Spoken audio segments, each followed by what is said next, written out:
कसे काय म्हणजे आज सकाळ सकाळी पार्सलला लिहून देऊची गडबड चालू होती. बरेच जण असं जे स्टॉलवरनं सामान घेऊन जातात. मग कोणाचे किती पैसे घ्यायचे असतात तर सगळं लिहून व्यवस्थित मिलिंदकडे द्यायचा लागता. कारण त्याची ऑर्डरची पण गडबड असते. त्याच्यात मसालोमध्ये नेऊ घेतात. मग व्यवस्थित लक्ष राहणार नाही. आता सध्या म्हणजे कडधान्य जोरदार चालू असतात. गावठी कडधान्य तुमका हवी असली तर नंबर खाली असा मसालो किंवा कडधान्य काय पण असं दे. डायरेक्ट WhatsAppवरती मेसेज करा. उशीर झालो त्यामुळे मिलिंदने गाडी घातलेली आणि गरगरम सोडून कुडामध्ये इलो. नूडल्सची पॅकेट वगैरे घेतलो लागणारं साहित्य.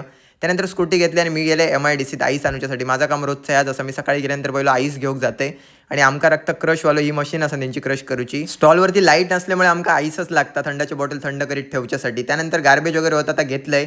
कचरो घराचकडे घेऊन येतो का जिकडे तिकडे टाकूची काही गरज नाही. घराकडे येऊन त्याची विल्हेवाट लावायची मस्त. घराकडे येऊन पोहोचले, चावी वगैरे काढले. घराकडे येईपर्यंत मंडई करेक्ट 11 वाजलेली आणि 11 वाजता एवढा ऊन लागा होता ना जसं की 2-3 वाजल्यासारख्या. आतमध्ये येले हेल्मेट काढल्यानंतर अवस्था बघू शकता. खूप गरमी जाय होती बेकार.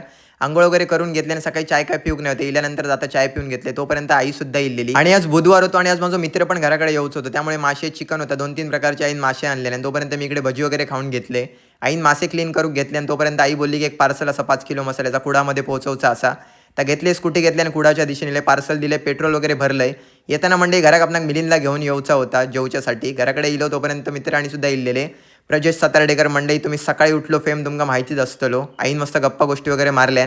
त्यानंतर इकडे काकांनी फणस कट करून घेतले आणि पाहुण्यांका पण द्यायचं होतं. मस्त कापू फणस होतो. पाहुण्यांसोबत मस्त टाइम घालून खूप भारी वाटला. पाहुण्यांका मस्त बाय बाय केलो आणि त्यानंतर आता आईचा कॉन्सन्ट्रेशन असा फणसावरती. फणसाचे गरे खाऊ घेवा आणि व्हिडिओ आवडलो तर नक्की लाईक करा.